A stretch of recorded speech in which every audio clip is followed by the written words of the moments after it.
Hey y'all, it's Amanda. Welcome back to my channel, and today we've got another 5-star book review. Yes!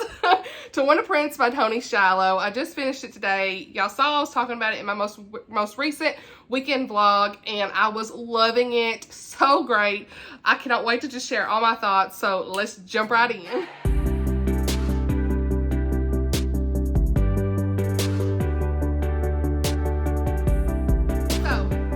To Win a Prince is book 2 after In Search for Prince. And y'all, first of all, let's just appreciate the cover. In Search for Prince had a stunning cover, and this one does as well. They're just beautiful books. They're just beautiful books. So In Search for Prince was pretty much about 25-year-old Brielle. She found out that she was heir to the throne of an African island, and her father had died before she was born, and her mother pretty much never told her anything about it. She ends up having to fly there because her grandfather is sick, and when he passes away, she is going to have to be heir to the throne and figure it all out. So she was pretty much in search of her prince in that story, figuring out everything about her new, like being heir to the throne and that whole situation. But in the midst of that, her best friend Iris accompanies her on the trip. And this, To Win a Prince, is Iris's story, and I absolutely adored it. What's great about this book is I can actually do a full spoiler-free review without spoiling book 1. I feel like I can. So that's what this is. It's a spoiler-free 5-star book review. Absolutely adored this. Let's get into all the details. So, To Win a Prince, y'all. This was just beautiful. It's a beautiful continuation of Iris' story. Everything after In Search of a Prince that left off with her, we just pick right up. This was just a beautiful, faith-filled, heartwarming story. It's going to captivate you. It's filled with this beautiful, redemptive salvation story in Jesus, and I loved it so much. The story's going to stay with me for a very long time just because of all the great faith content and the redemption and the grace, second chances. It's amazing. So you're gonna love this story. I'm just telling you, especially if you love a royalty read, y'all gonna love this. Okay. So this, like I said, this does follow Iris. It was Bree's best friend in book 1. And she's pretty much like this fashion aficionado. She's just like an expert in the fashion industry. She started this business where her goal was to clothe the world in sustainable fashion, just using the resources and the skills of the town that they're in. It's hard for me to say the name. I'm going to try. I'll try to listen to the audiobook. I love this culture so much, but let me try to say the name. Y'all already know I can't say names. I struggle saying authors' names, towns, everything. But, I'm going to put the name. Here's how you spell it. Oloro Ele. I think that's how they said it. So, yeah. So she is, like I said, she is just trying to use all the skills there. She wants to give the women there a chance to leave poverty behind and provide for their families. So Iris soon realizes that Econ, I think it's Econ, he's a prince who has had his royal title stripped of him. That's his punishment.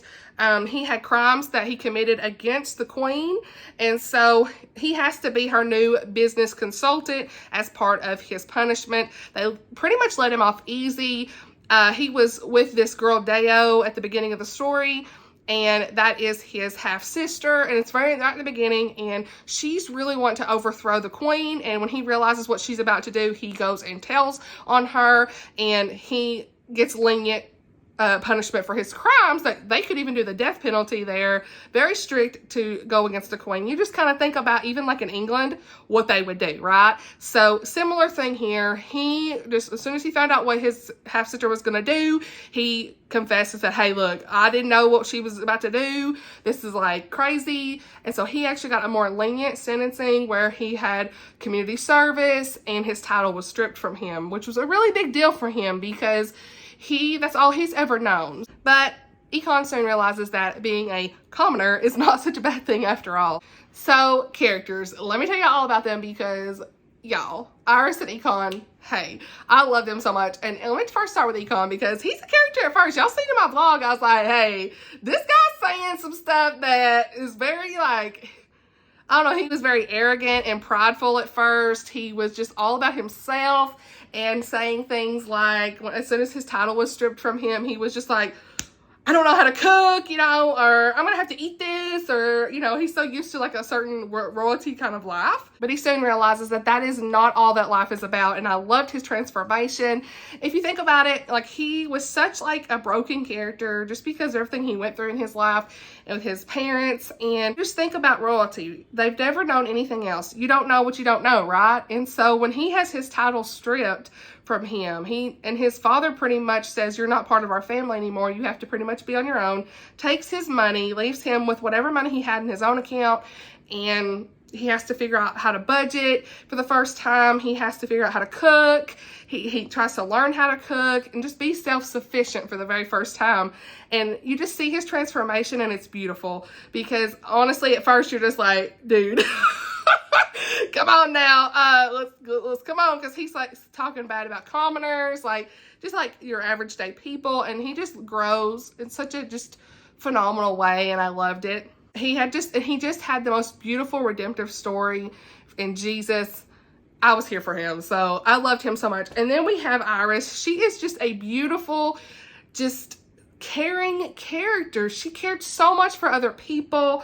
She was a strong Christian woman who is loyal and just down to earth. She was very conflicted in this story with her emotions toward Econ, and I love that throughout the story she's praying to God. She's saying, God, help me with this. What should I do? Everywhere you turn, she was like going back to God with this, and that was just so good to see.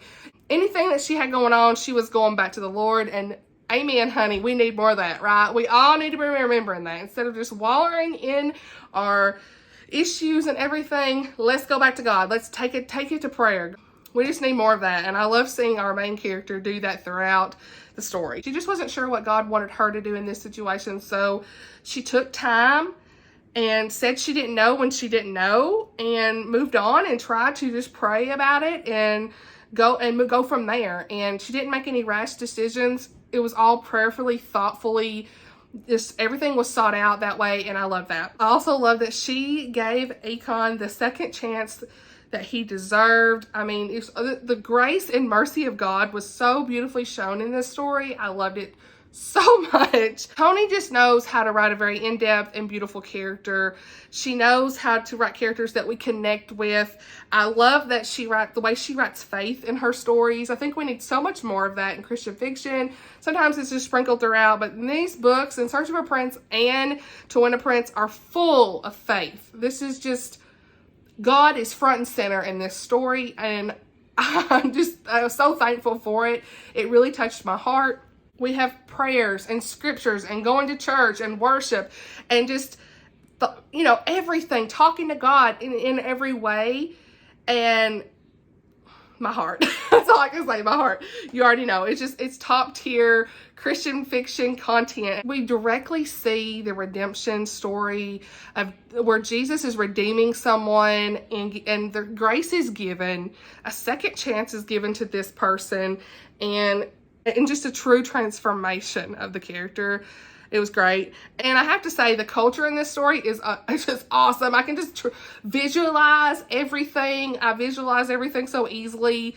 I love the fashion details as well. I think if you're really interested in fashion, you're going to like this, because there's a lot of details about her business, her fashion show, everything there going on here. So that was great.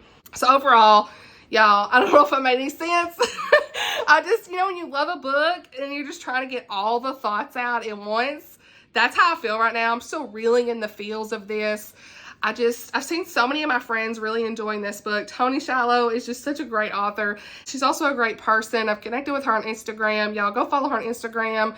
She posts daily scriptures and just such a wonderful person. So thank you, Toni, for the opportunity to be on your launch team. And actually, and I love when authors post like, hey, here's an opportunity for you all to be on my launch team, and she takes applications, and the way she was doing that was just so nice. And so I really appreciated that. I'm just so thankful I had this to honestly read and review for you guys. And we have transparency on the channel. This truly, you all, if you love a good Christian romance with good faith content, just really great, culturally rich story. You're going to love this book, I promise you. So this is published by Bethany House. So you can get this on Baker Publishing's website, which is Baker Book House. And I actually have ordered my physical copy because I don't have physical copy of book 1 or 2. So I've done ordered it. They were 30 or 40% off. I can't remember, but I think it was 30% off.